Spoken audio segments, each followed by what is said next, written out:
Hello and welcome to ETAuto Roundtable. This roundtable is very special because we are joined by the stalwarts of the automotive industry cutting across this segment, which is retailing, OEM, we have auto parts as well.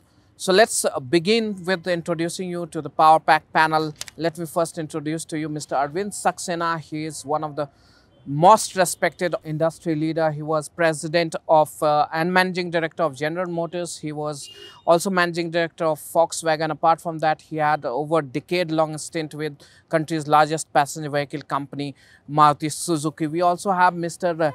Ramashankar Pandey, who is managing director and CEO of Hella Lighting. He is a turnaround master. He brought this company to profitable from almost brink of bankruptcy. We also have Mr. Arun Malhotra, a name very well known to automotive industry. He was managing director of Nissan Motor India. He was also having a long stint with Maruti Suzuki. We also have Mr. Pankaj Dubey, who is managing director and CEO of Polaris India and Indian Motorcycles. To my left, I have here with me Mr. Ayush Lohia, who is CEO of Lohia Motors, so mainly deals in electric vehicle. We also have Mr. Amit Garg, who is dealer partner at Shiva Motor, a leading dealership in NCR, which deals in brands like JLR, Mahindra, and a two-wheeler brand Bajaj Auto. We also have Mr. Saket Mehra, who is partner at Grant Thornton, a research and accounting firm. So welcome to ETAuto Roundtable. Let me begin with Mr. Saxena. How do you see the year, financial year 2019, 18-19 closing? Because we have seen of late a lot of negativity in the market. We have seen commercial vehicle segment, passenger vehicle segment, most of them getting into red zone. I think it's been one of the very challenging year for both OEM as well as for the network. And especially when it has come after a gap of 3-4 years, which had a very good volumes which industry had seen. I think there is no one reason one can really put your finger to, but it's a combination of many factors which has really given this low volume this year. So, but do you think if we are to put few factors, key factors that you think it is that is contributing to the downfall of automotive industry, and how long do you think it will persist going forward? I think what I've seen is the automotive sale largely depends on overall sentiments in the market. And unfortunately, that really took a downward turn when the crude prices went up, and which directly impacts the sales of passenger cars and automobile as such. And I think that was one reason. And secondly, I think the overall positivity in the market, which had impacted a very low sales volume in the festive time. And I think that has accumulated, impact on the overall sales for the last year. Mr. Pandey, I would like to bring in your input because when the cars are sold, ultimately it has to be repaired and serviced. How do you see this segment of the business doing? Because it is closely related to new cars. So, what is your prediction for the? So, we also agree it has not been as great as the last FY. So, if you remember, 17-18 for us was roughly 18% growth.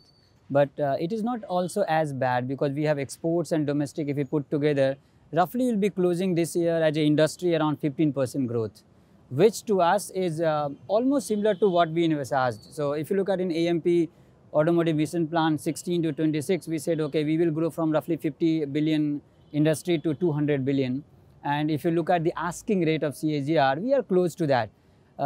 So as of now, I'll say... If we talk about only domestic market, what is your assessment? I think we grew, so domestic we grew by 15%. If you look at exports was as we needed, it's roughly 24%. So it was a little higher. It was higher than even last year in exports because both domestic and if you divide it into aftermarket and also OE supplies, I will say aftermarket and OE both were at the same level, more or less flat, 15%. Exports also has more aftermarket. So there we grew. So for us as a auto component industry, because we also have a broad base, not only passenger car, but you have tractors, you have earth moving equipment. So it does diversify the risk a little bit. So, and our first 6 months this year has been pretty good. I'll say the last 6 months took some beating, especially in passenger car. But overall, we will end up the year at roughly 15% for the domestic, 24% For yeah, the which is in line with aftermarket. our expectation. Sir, how do you see the automobile, especially passenger vehicle and two-wheeler market? You have been keenly observing two-wheeler space also. You have given a lot of time to two-wheeler. You started your career with the Scots, where both of you rather. But so, how do you see two-wheeler See, first of and the all, I passenger vehicle? consider, this auto industry is more like a marathon race or a test match. It is not a 2020 match or a 100 meters dash. So you must remember one factor in the previous financial year, which was 2016-17, 17-18, the growth was fairly good. And it was a good start as far as this financial year is concerned. I think the clouds of doom started from August onwards, the Kerala crisis, and then the festival season, then the petrol hikes, the fuel price hikes which actually went down, then the sort of uncertainty, then the stock market crash. So a lot of factors have got in. And surprisingly, one spanner was thrown, or the changes in the insurance rates even. Another factor which I think is important is, which is not very visible, but a lot of people are talking of this, is the GST is a good thing, but the implementation has impacted the small traders and shopkeepers, which were a large segment market, because they are still coming to terms and grips with it, and it's impacted their business. And if I may say so, the e-commerce company, the growth of the e-commerce companies, which all the wealth gets accumulated to 3 companies, is impacting the small traders in small towns and middle towns. But having said that, there are also signs which are positive. Now fuel prices have softened out. There are things, the political uncertainty is a big dampener, because all the election forecasts are showing that it's a 3-way hung parliament which is going to come, and that never augurs well for the economy and also for the auto industry. So I believe the worst was August, December. December was better. January is improved, but we are still in the woods. Do you think we'll be able to touch double digit in FY18-19? Do you think in passenger vehicle space? Passenger vehicles, to me, okay, because we are at about 5% now, and the asking rate, if you see in a cricket match, you're 10 months over. So the asking rate is going to 10 I think. You can't hit sixes in auto industry. You may hit sixes in a 2020 match. So where do we see, in which vicinity? So we will be see somewhere improving, around, or it will be same as? see, we are at 4.7. If you talk passenger vehicles, will be, say, around 5%. It will be the figure. Commercial vehicles have done better, very well in the first 4-5 months. That will still be in the 20% range. The 3-wheelers also will be okay, and 2-wheelers will be, has had Philips about 8 to 9%. But having this thing, passenger vehicles is clear dampener. Every company is putting the forecast which had put, or the indications given, it's lowering their estimates. So that's the challenge which I see. Since GST was announced, the luxury two-wheeler or luxury car makers were almost felt being at the receiving end. They said that there will be a lot of impact on your business. How do you see, under these circumstances, your segment growing in FY18-19? So FY18-19 in luxury segment, especially I can talk about the two-wheeler where we are present, in Indian Motorcycle is present. The situation is that it is improved, but on a low base. 2000, the earlier financial year, there were problems of Euro 3, Euro 4 conversion. That also was a receiving end for especially the luxury segment where the vehicles were being imported. So many of them got stuck, and so a lot of sales loss happened in the previous year. But current financial year, it was expected that we will grow a lot, but because of number of factors, the growth has not happened to the level that we wanted. So it would be almost similar, or maybe a few percent, up to 5% growth in the luxury segment, with lots of ups and downs throughout the year. For a base of that type, 5-7% is not great. It's negligible. It's very, very low. I think, in fact, the last 2-3 years have not been great for the luxury segment.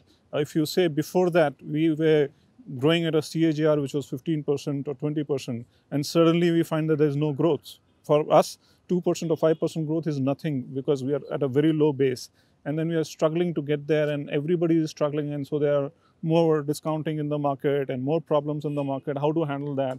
So the multiple challenges that have come in, and the similar circumstances for the off-road vehicle. Arun sir was talking about GST. It is a great thing from a long-term perspective, but in a short term, there are many companies that have got impacted, including us, and there are many things that needs improvement there. Like, I'll give you an example of our company where we got affected. the normal GST in automobile is 28%, and there, in some cases it's 31%.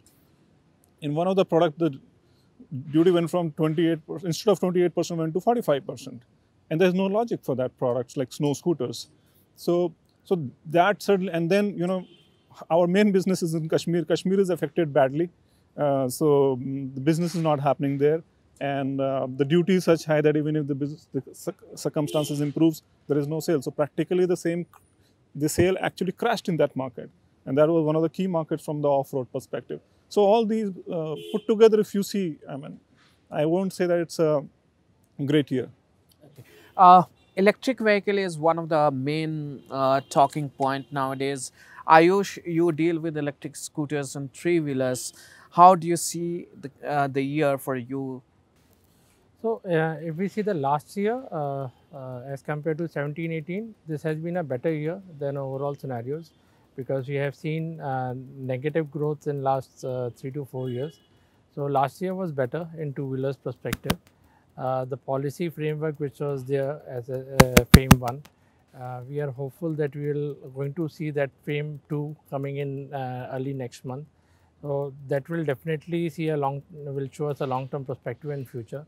As far as three-wheelers is concerned, if you see, mainly it is a e-rickshaw category which is there, which started picking up very well and is still continuing at a decent pace. So, we expect that that momentum for three-wheelers will continue. And the major change we anticipate to happen in that segment is purely because we have lot of night-buy flyers in that segment. Organized sector is not there. So, that sector need to improve. People need to come with more holistic approach, and like the homologation part and the COP part should also be considered as far as electric vehicle is considered, especially in e-rickshaw segment. So those kind of areas we anticipate that things will improve in coming time. Amit, I would like to bring you here.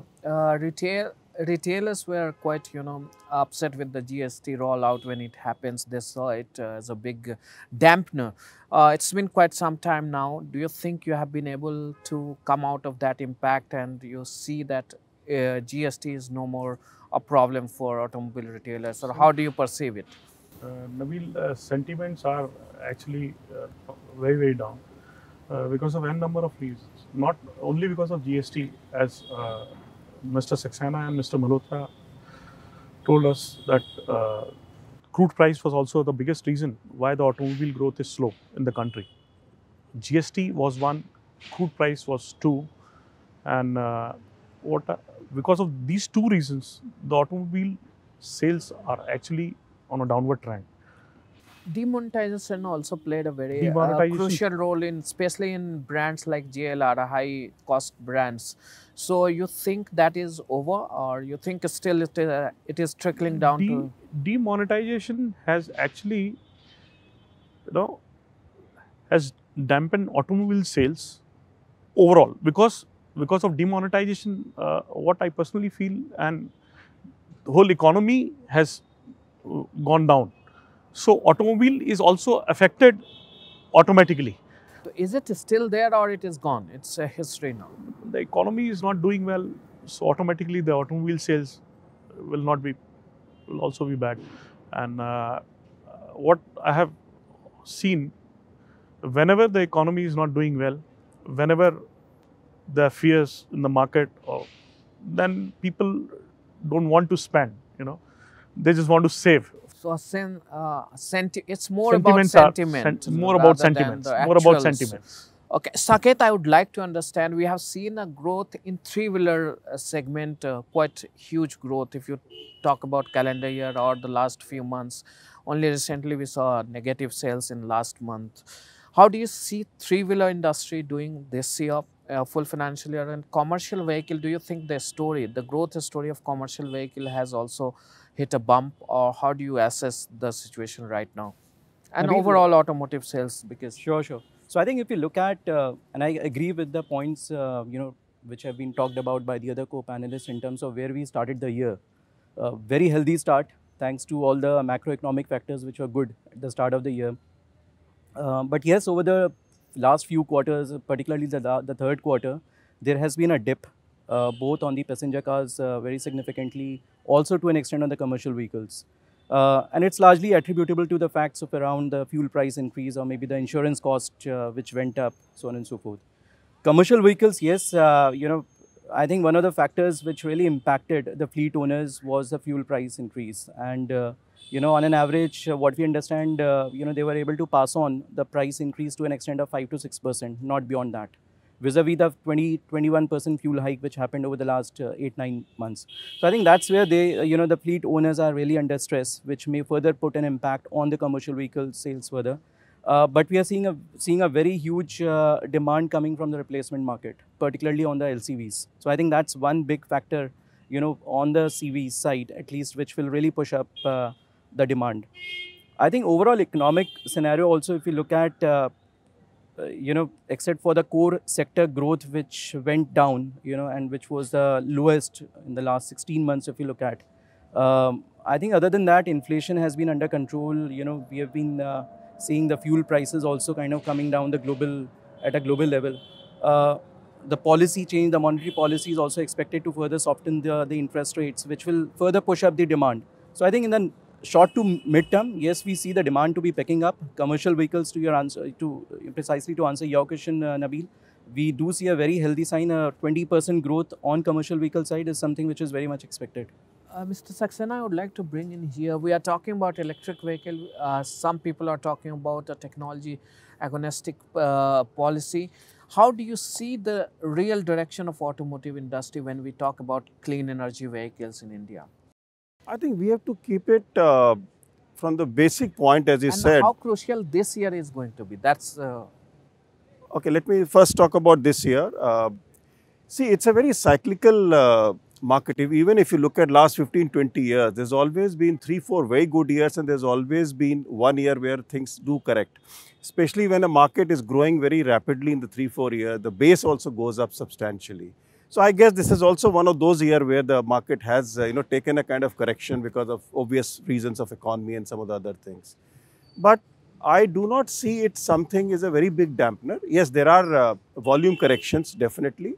But 19, of course, I still don't see a very major growth coming in. Maybe it would still, in the next financial year, it would still continue to be the similar level, if not very different than what we have seen in, let's say, 19-20. But it also depends on a lot of new model launches. I think this industry has seen whenever there have been very significant model launches, volumes have substantially grown, especially in passenger car vehicle. If you really look at last financial year or 18-19 year, there have been not very many very clear new model launches, especially in the mass segment. Unlike what we have seen it now in this month, in just about 2 days, there have been 3 or 4 very significant models which have been launched. 6 launches I think, more than a yeah, so I think this is what will definitely impact the volumes in the coming financial year. And that's where I'm hopeful that things would get better, especially after the elections are done and we have a government in place. Well, I'm not so much concerned, frankly, whether it's a one-party government or a hung parliament.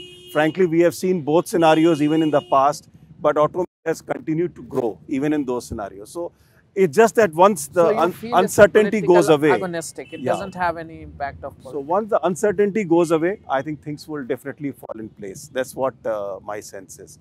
In terms of electric vehicle and hybrid, my thing is that, see, essentially what we are looking at is a very clean energy option in this country, which is really suffering with so much of pollution in place.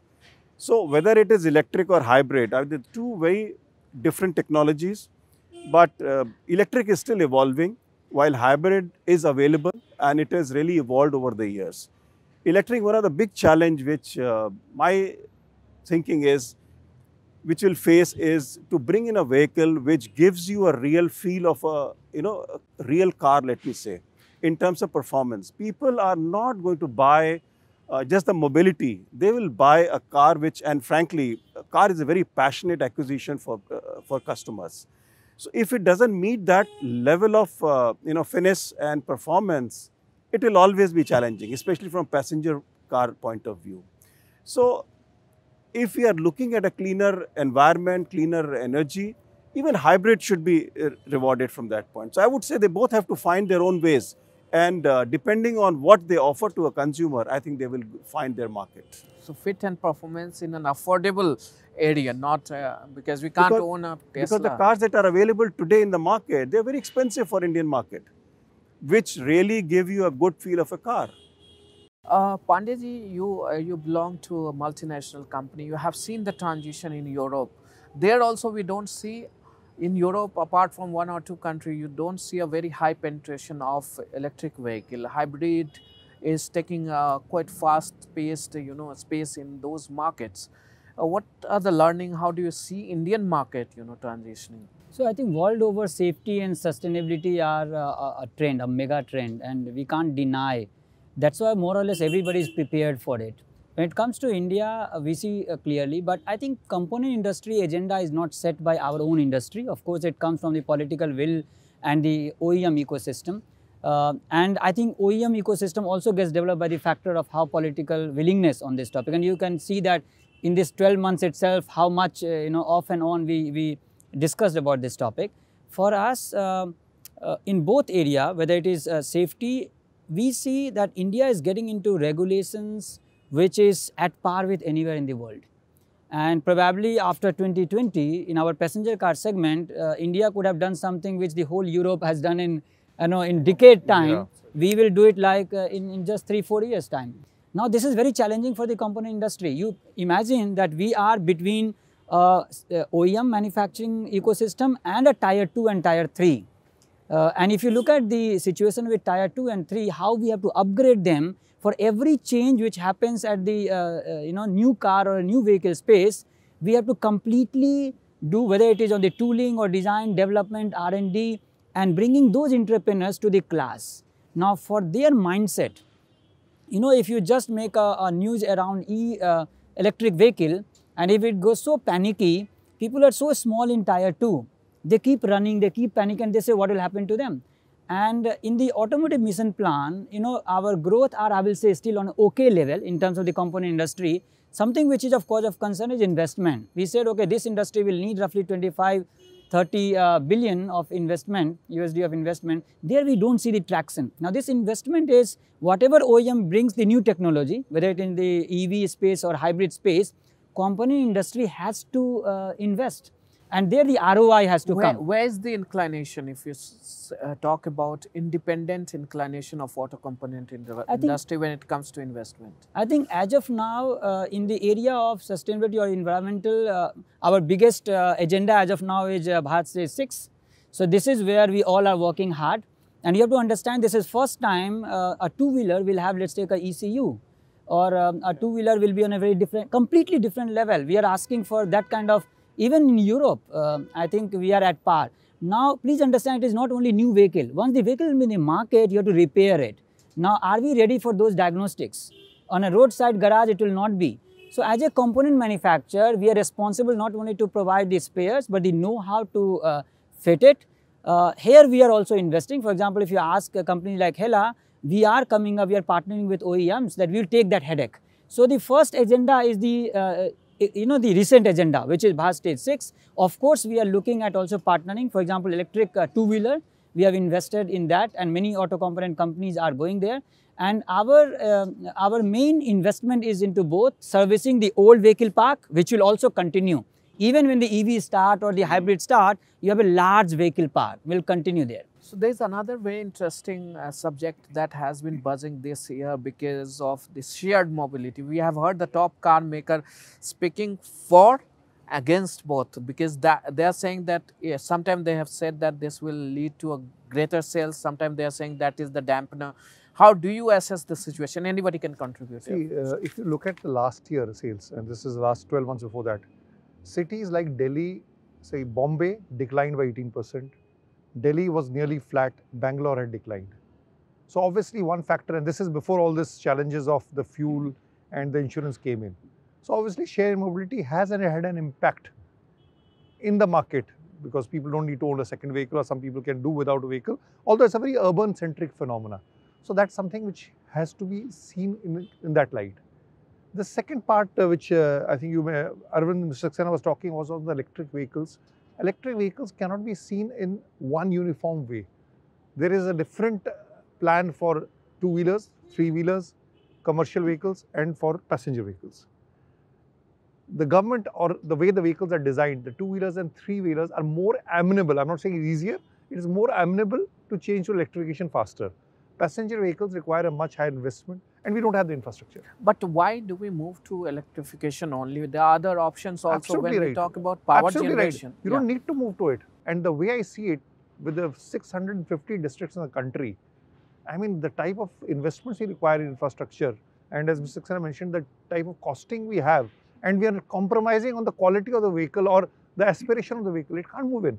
I mean, if you have to climb Mount Everest, I call full electrification as far as passenger vehicle climbing Mount Everest. You better start climbing the cliffs of the steep slopes of Shimla, Manali, or say Ooty, and then you talk of Mount Everest.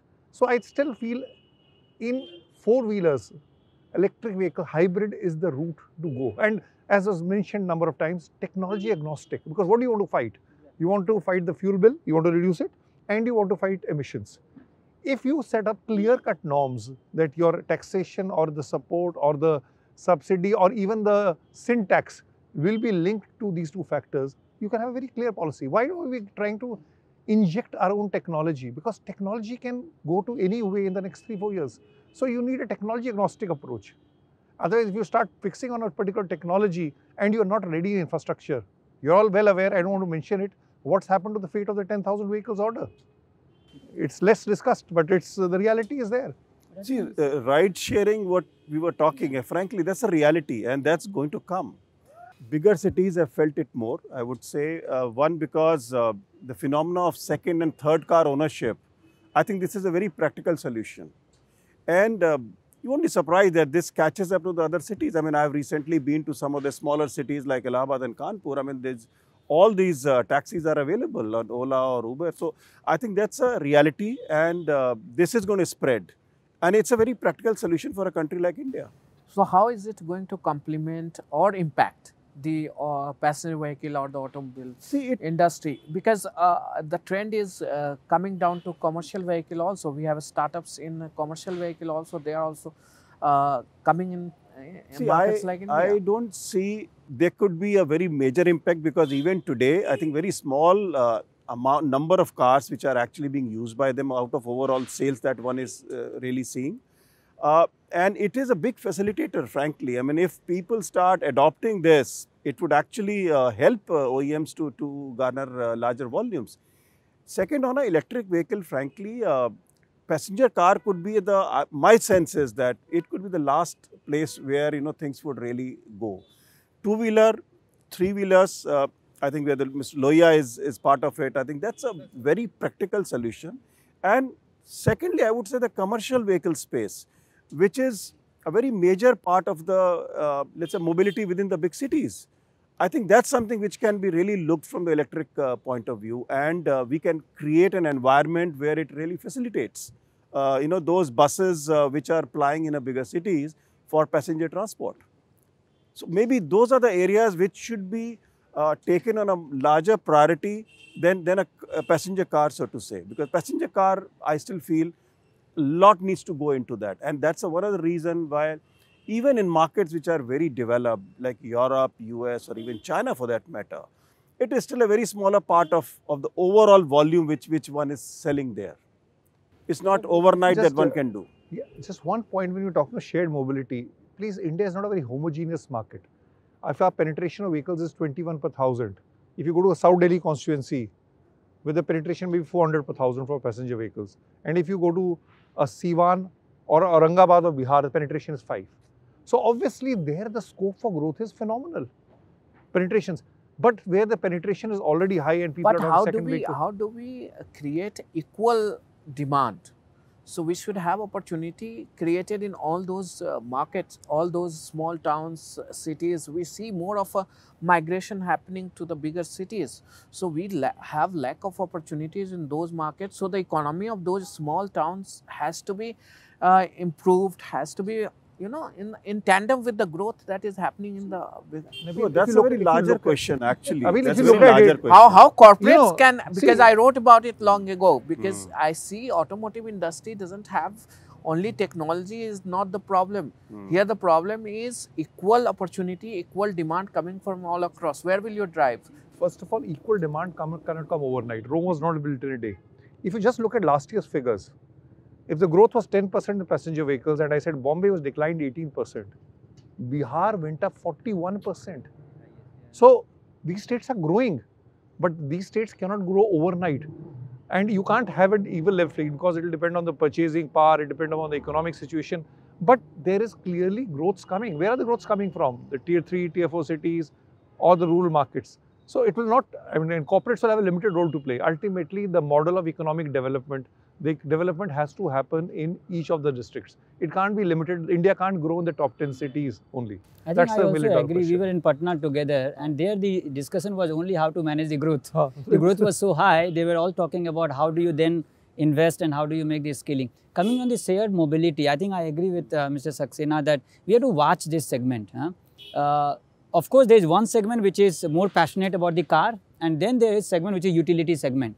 Now, if you look at the efficiency of using a car, for somebody who is only using to go to office or come back or just going to airport, I think they are definitely something to watch. It might trigger a very different, so we don't know what is the certainty it will happen or not, but if that happens, it will not only disrupt only the OEM led space, but also, for example, for us as a component manufacturer and the aftermarket, the whole buying power about servicing the car, you know, how they do it, you know, they can have their own private label. If the numbers are huge, they can have their own multi-brand ecosystem to service it. So we are watching it very, very carefully, that the passionate segment still will be like it is today. They will love to own the car and we want to give them a more featured car.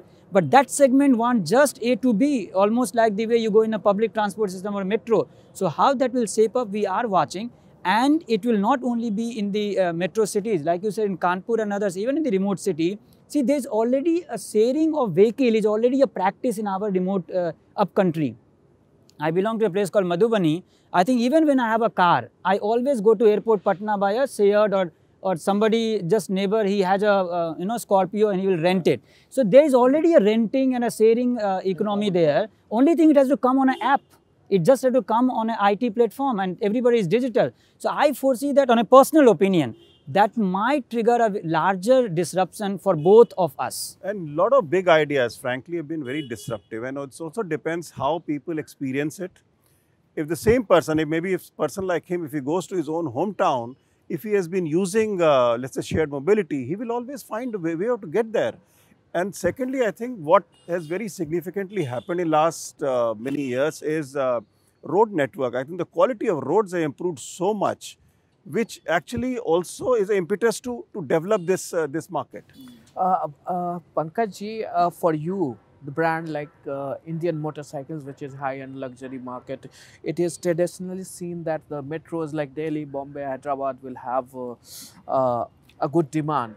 Do you see some kind of change there also? Because as Mr. Malhotra just mentioned, that small towns and small markets are also growing very fast.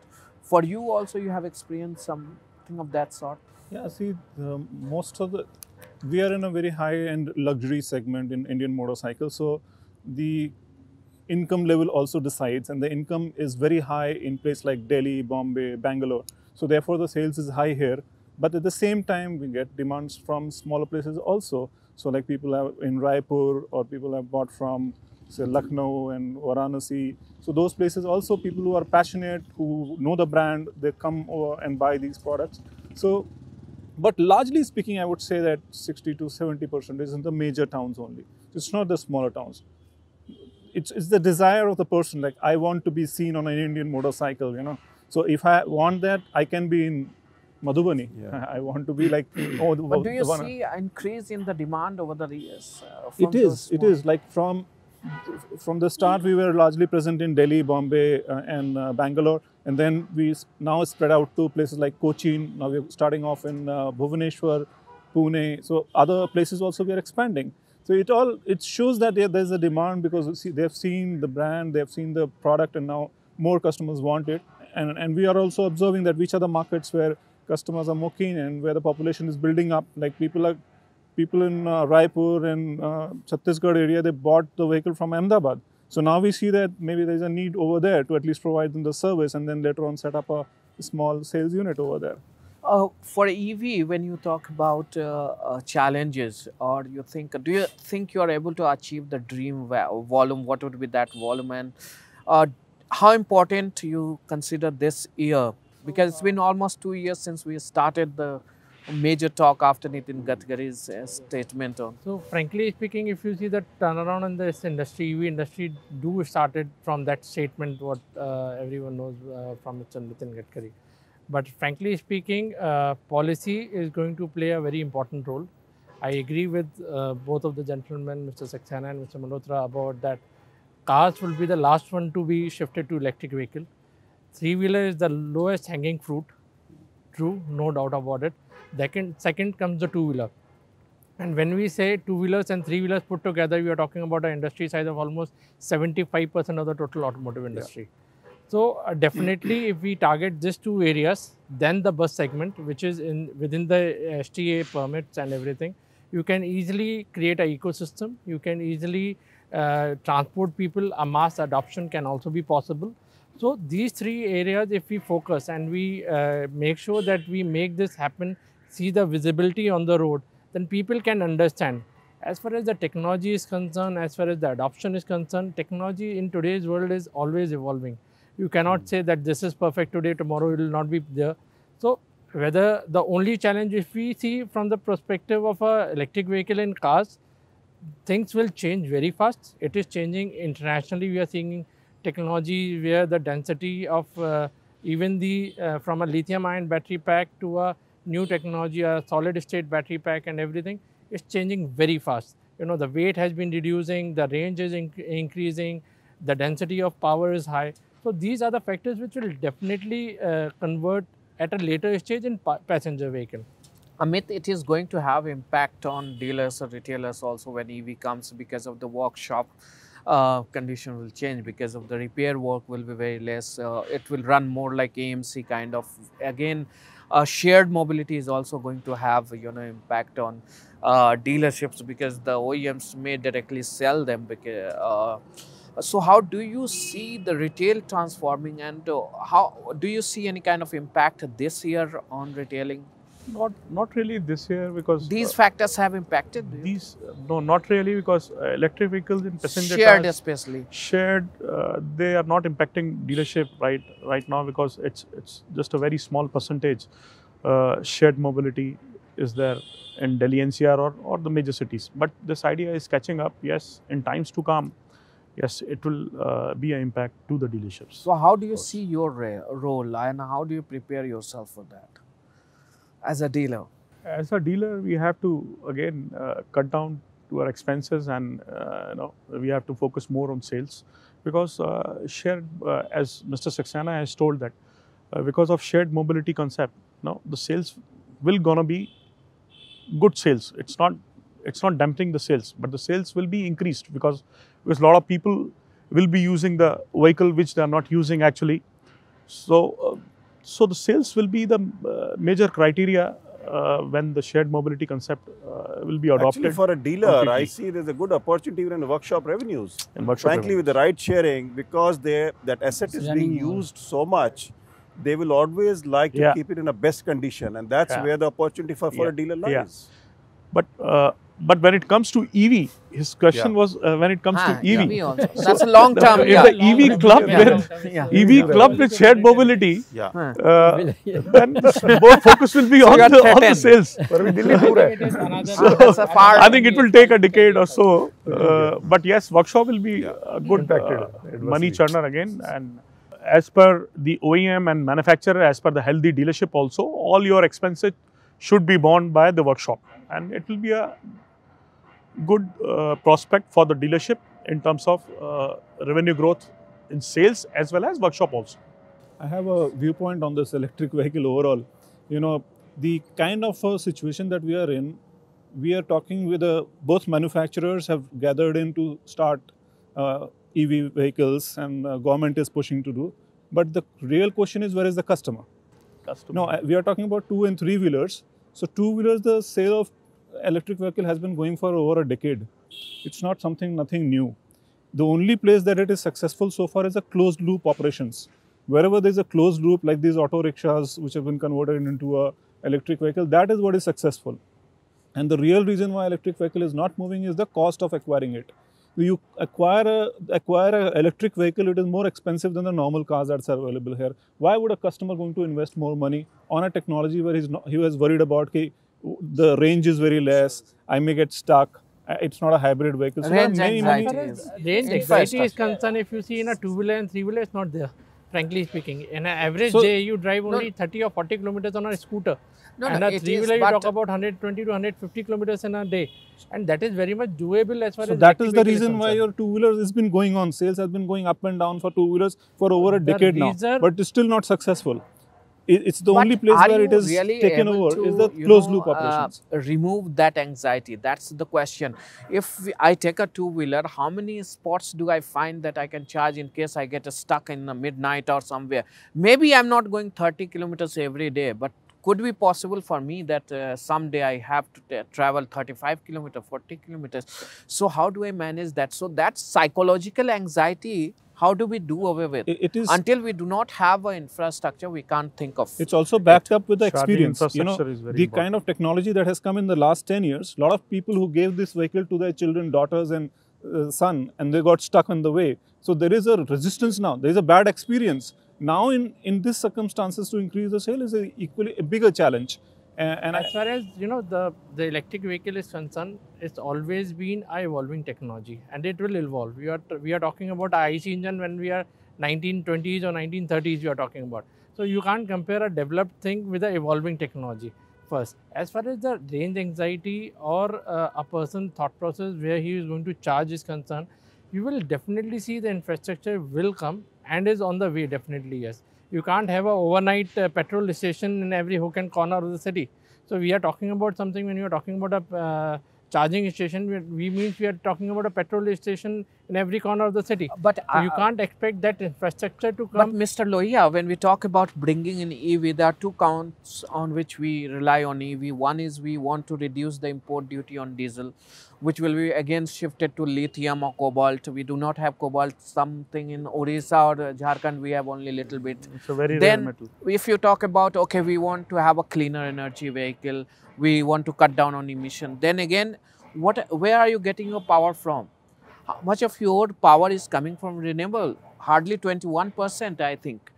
And even by 2030, we do not expect it to be more than 70% will be fossil, 30% will be renewable. So where are we talking about bringing down the pollution? There are two major concerns why we are talking about electric vehicle. As far as So, yeah. the kind of investment you require to put up an infrastructure to bring, or even if you want to bring clean energy, do you think we can achieve? Because the power ministry's target is 30% maximum by 2030. So right now, if you even see the overall scenarios, as far as clean energy or clean fuel is concerned, rest 70% is also not all coal based or coal fired. Fossil, So it is all, it's not only fossil, so it is hydro also, it is wind, so everything put together. It's a combination which is going to help and take it forward. And when we say the shift as far as the import duties, importing of the material is concerned, I'll take you again back to 1980s when the car Maruti was launched. At that point of time, the 100% car was not manufactured in India. It was partially, and then it is shifted to create and when we are seeing it today, it is not a today's scenario is what we see as far as automotive is concerned. But EV is also not a new technology. It's been there for ages. We have shown this during CWJ. All the manufacturers showed their electric vehicle. And if you go back in the global market, it's been as old as ICE engine almost, Yes. if I'm not wrong. Let me bring in Mr. Saket. How do you see the impact of shared mobility on Indian automobile space?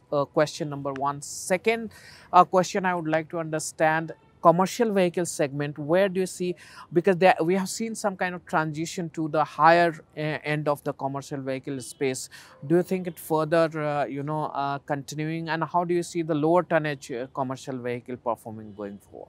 So Nabil, so first to answer your question on the shared mobility, our view would be that yes, there has been a growth, and why, I'll tell you, because the younger generation, is more tech savvy. They would want to kind of, the waiting cycle is very less for the younger generation. So when it comes to, let's say, hiring a cab, they would want a quick solution to it. They would not really want to get stuck up in the city conditions, driving all the way around. So I think that's where the market is, and companies like Uber and Ola have kind of leveraged a lot on the younger generation. Number one.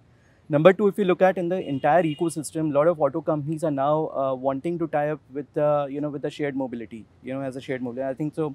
That's the other revenue that we are seeing, which will attract a huge amount of traction over the years to come. But before I answer your second question, just to add to the EV debate that we had, I think I agree to it that yes, there is a lot of psychological barriers which we need to cross before we really achieve that EV milestone. Be it driving anxiety, be it the infrastructure, but at the same time, I think in the long term, short to mid term, or maybe in the long term, the reforms are something which are happening. We have recently seen the the reduction in the customs duty for the EV CKDs and the SKDs. Which is a significant step. I think if we have all these kind of reforms happening throughout, there would be a lot of entrepreneurship which would come over, and the employment generation which would happen. So in my personal view, I think the days are not too far off wherein we'll have many entrepreneurs coming up, in the EV space, because the technology is huge. There would be many solution providers which would be there, in this ecosystem.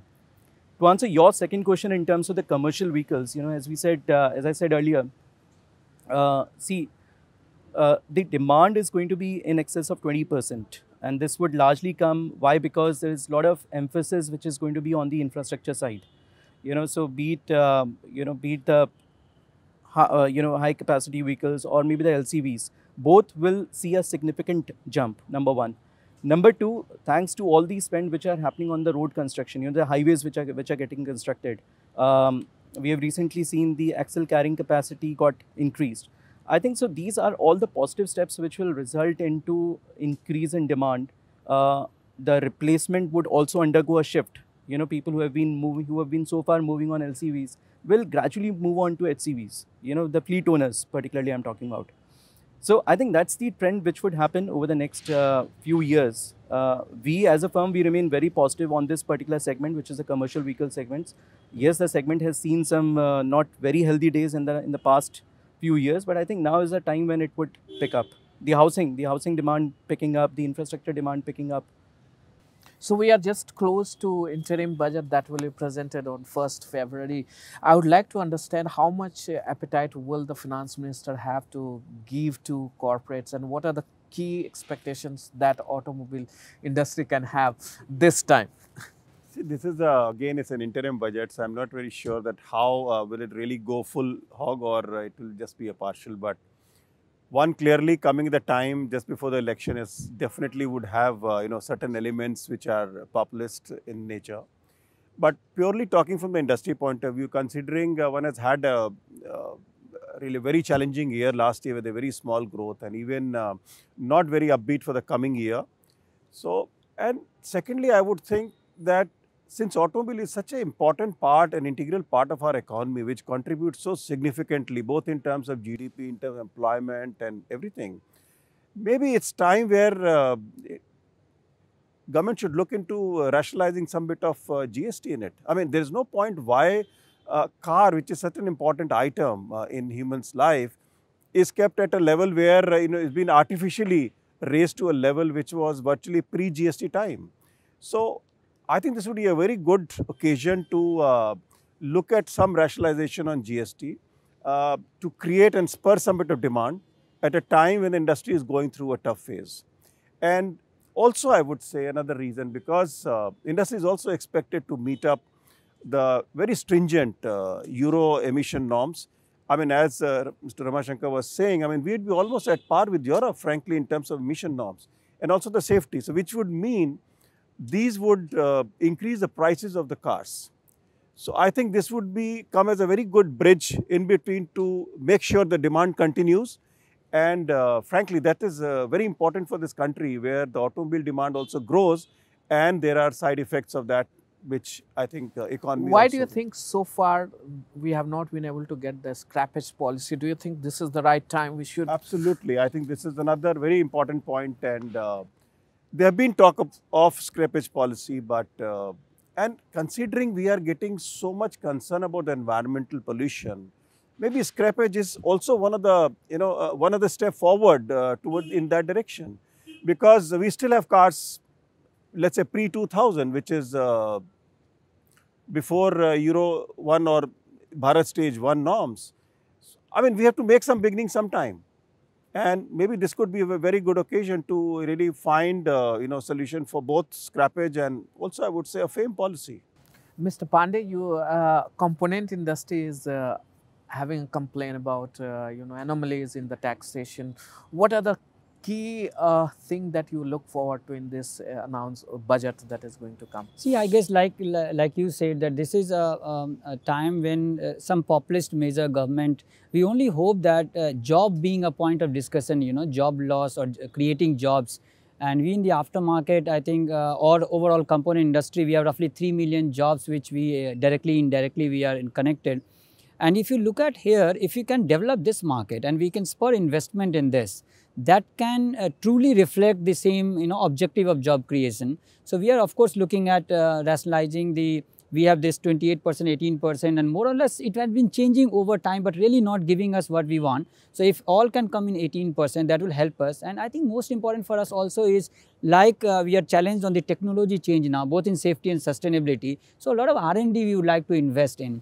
And but last year also weighted deduction on R&D was stayed at 150%. Yes, so it is something which is counterproductive, which is you are pushing us to go world best, right? The best in the world, and there should be a precondition to that, and that is exactly it. And this, if you actually incentivize people in that, the more you do R&D and innovation, and also cost innovation. There I must say that the government of the total R&D spent in India, the government bears the largest share.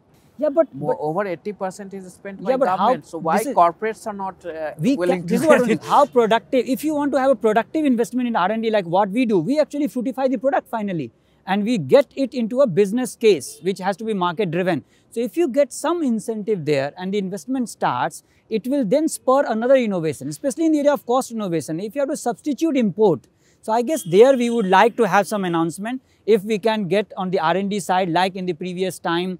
The deductions. At the same time, we are also looking at the small and medium enterprise. That is the backbone of job creation. And the definition of the small and medium, if they can actually do it on a turnover basis or a sales basis, we are looking at maybe on a medium around 250 crore, still being in the medium, and the tax bracket will help us out. So both in GST, direct taxation, I think we have a lot demand, but just telling you the three major aspects, we are looking at, as well as some kind of a fund for R&D will help us out. So sir, I want to understand, do you think the Indian corporates are largely dependent on government when it comes to major decisions they take, and when do you think, what can spur really design in India? We have talked about Make in India. If the space where we are standing today, we need to work on design in India. So what do you think you expect from the finance minister that could spur this? Which have moved in the technology area dramatically, Japan and Korea after the Second World War, or China, government has played a major impetus. Government has been the major impetus point to it. I'm not saying government has to do everything, but it has to be a facilitator, and sometimes you have to kickstart something. You have to give something and you can withdraw it 2 years later. At the moment, the challenge is that पहले आप वो लखनऊ की बात चल रही है और पहले आप में कुछ हो नहीं रहा है.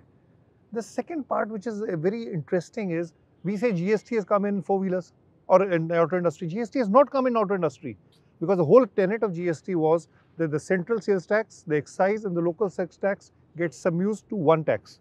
The road tax and registration, which is under the state government, is still out of it. So effectively, if you take automobile, The lowest car, the smallest car is not 28% GST. The average road tax and registration is 10 to 12%. So we are on 40% GST. The small car is competing with liquor. So where are we talking? I mean, the GST has not come into it. Effectively, because those taxes is a good revenue for the state government. So effectively, we are very high. There is no reason after So one the GST. nation, one tax One doesn't tax apply. is saying, and one tax which has to come in. And second, if you see the last 6-8 months, the government has taken steps, baby steps, and some good steps in the way to reduce the GST. 60-70 amendments has So been announced. there is in GST. absolutely the right time. If that's the only big thing, otherwise an interim budget has its own compulsions, what you can cover or what constituencies you have to cover, whether the political constituency, middle class or the farming. But this GST thing, if it has not helped the auto industry at all. On the other hand, state governments have their own whims and fancies. Whenever they fall short of revenue, they read road tax registration. If you look at the last 5 years, the road tax registration on average, which was in the country about to 5 to 6%, has gone up to 11%. It totally gets missed. We keep discussing that 2% reduction and 2% increase. But So, if you talk about Europe, that invests around $57 billion on R&D. Only automotive industry I'm talking about. They have the largest. No, but Yeah, even but Naveen, if you look at all the companies today, I think there is a very large amount of resource available on a technical centers. Virtually every OEM today has a fairly large technical center, and which is not only contributing to development of the products for India, but even for the world, frankly, whether it is for any brand for that matter. So I think in a certain way, there is an involvement which is really increasing in this country. But again, if you really go from the point of completely designing here, I think it's a volume which has to decide. It has to have a business case. You But cannot still design a our car. investment in R&D remains around 1% of the revenue. Yeah, you are talking about the end result, right? So don't ask us why we are dependent on government. You know, reason is we are individual organization like micro.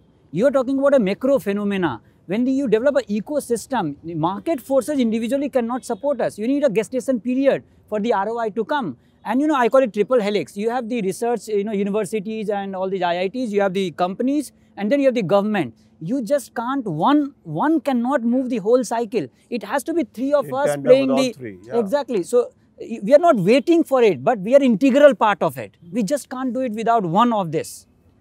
you know, so this is, as you said, the three elements. Now we are talking of the Kumbh Mela, the Ganga, Jamuna, and there's a mythical Saraswati, which is the government. That also has to get some use to it. Yes. Very nicely put. What do you think for your segment? So very rightly he has said, Arun sir has said that, you have to add that road tax as well. So the real issue everywhere is the liquidity in the market. The disposable income with the end users. Because of all these policy changes in the last 2-3 years, the worst has happened is that the end users do not have enough disposable income to buy. The financiers are very worried that my money will go waste, so let's not finance too many people. The network, the dealers, their money is stuck in the taxes, so they don't have money. Otherwise, they would fund, anybody will go there and they will say, okay, give me my money in 6 months. They will fund themselves because they get a lot of liquidity otherwise.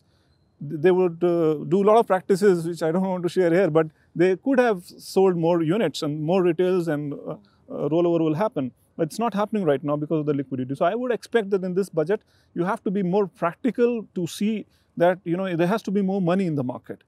You just can't say that I made this policy and it will remain like this. You have to relook at that to increase the liquidity in the marketplace. So that's the most important thing. And things like, where that there's a mistake has been done, it should get corrected automatically. We don't have to rush to officers and government to say, okay, change this. And I mean, anybody who hears this as a mistake, they would accept it. But it goes through a bureaucracy and your whole gets stuck. Like ease I shared. of doing business is not working? It has, no, I won't say that. I won't say that, but we are stuck at many places. I think GST has really helped us a lot in that way, that it's a lot easier. But helped us after over 300 amendments, or you think in the first place it was? I think even the desire to change was a big step. Yeah. So I would say I would not discount what they've done. They've done wonderful thing. It's Intent only the is very good. implementation and the correction methodology is such that you can't change it. I've been fighting, I've been going there myself. Why 45% on snow scooter. Oh, acha, aisa ho gaya kya? Okay, okay, we'll see it. Now it's just got stuck in that system. So this is just one example. There are thousands of other examples that can be pointed out. So there should be, I mean, I know that when you're making such a huge... But not well thought out plan. And then correction immediately. I mean, if they're, even if they're going well thought of plan, you know, they would have never been able to implement this. So I won't say that. But once you have done it, there has to be a countermeasure, fast mechanism to correct it. I think quick response is what Quick I think response, he's and that's not mentioning, there. So I would say that only two things. 7 months, the duty drawbacks of the companies who are exporting vehicles didn't come. Does it take 7 months?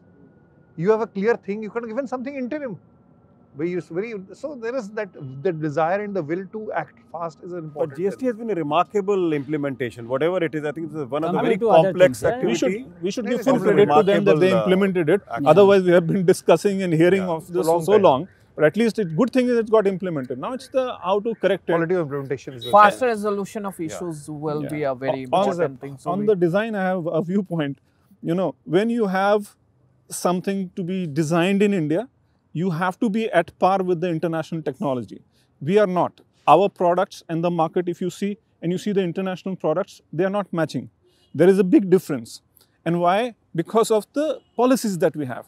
Because we have a policy, oh, this is the domestic industry, let's protect and let's not get this. Put a high import duty, 100% duty or 70% duty, and so everything is, so there is no market being created.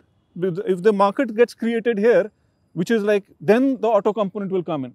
Then the auto component manufacturers will develop that technology. Then you can supply globally.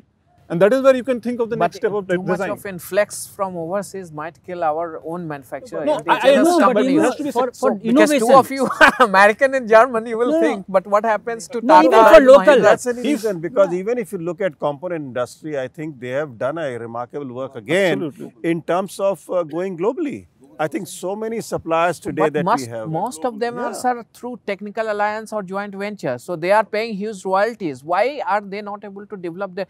After having a joint venture or technical alliance for 10 years, 15 years, companies like that, they are still not self-reliant, self-dependent. Why? So the innovation is not there. What I like to say here, if you see the innovation which is supposed to be here, you can see it in Germany, you can see it in America, you see everywhere else, but innovation is not here in India.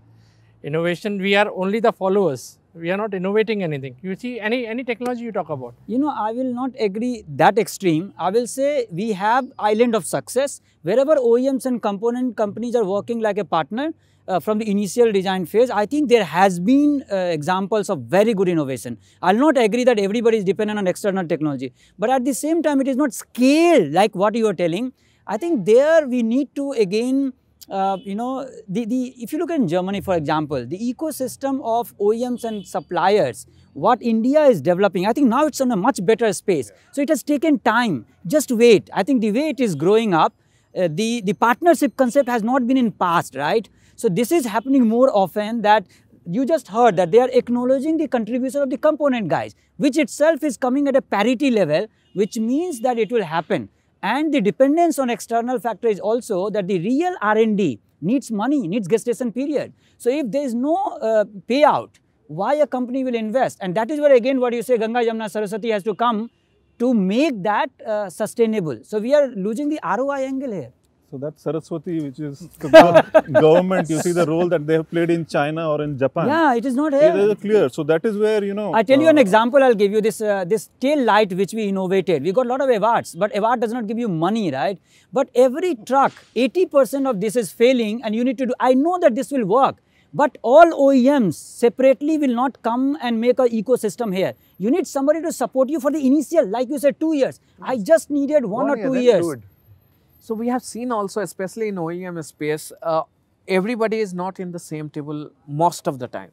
We talk about truck, we talked about a cabin, AC cabin.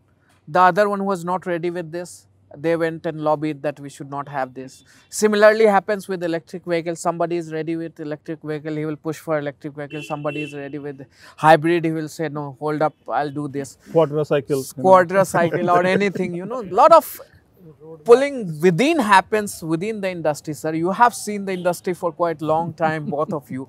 How can we solve that problem? Even if we are talking about EV today, we have that is the biggest. I'm sure it happens everywhere, but I think one of the solutions to this would be that if government is able to come out with a very clear roadmap in terms of regulation and desire what they expect from this industry. I think mission plan was one of that document in that direction, from only to the point of where we want to get there. But we also need to give out a very clear roadmap of regulations, because once that is in place, it's very clear that people will fall in developing in that direction. Today, I think this is what we really miss out. Whether it is for 1 year or 2 years, or what really one is. I think we should have about 10-year plan, because this is one industry where any development is very time consuming. Even if one technology change, what happens would take many years, maybe 3 to 4 years. So if that is taken care, I think that a lot of the differences that one sees today would possibly get buried. What you mentioned, I'll just take that forward.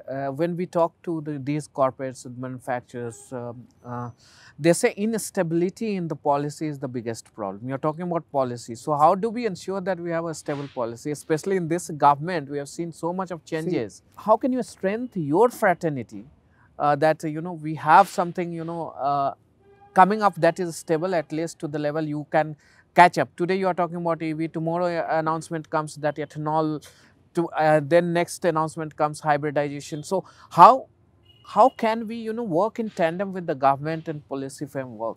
I think government works very closely with, especially SIAM as a unit, or ECMA from that point. I think they try and work very closely with the government and also keep a good balance between the two. But again, I would say the decisions have to be taken. That is very important. And frankly, it is very simple that if there are 10 companies, they would have 10 different environment to operate in internal and external. So you can't expect all 10 to sit together and give a roadmap. But I'm sure if government, in consultation with all the 10, come up with a roadmap, I'm sure everyone else will follow. Just look at it. August, September 16 or 17 was the time when this whole thought of electric vehicle, alternative fuel happened. It's 18 months since then. And the collaboration has happened.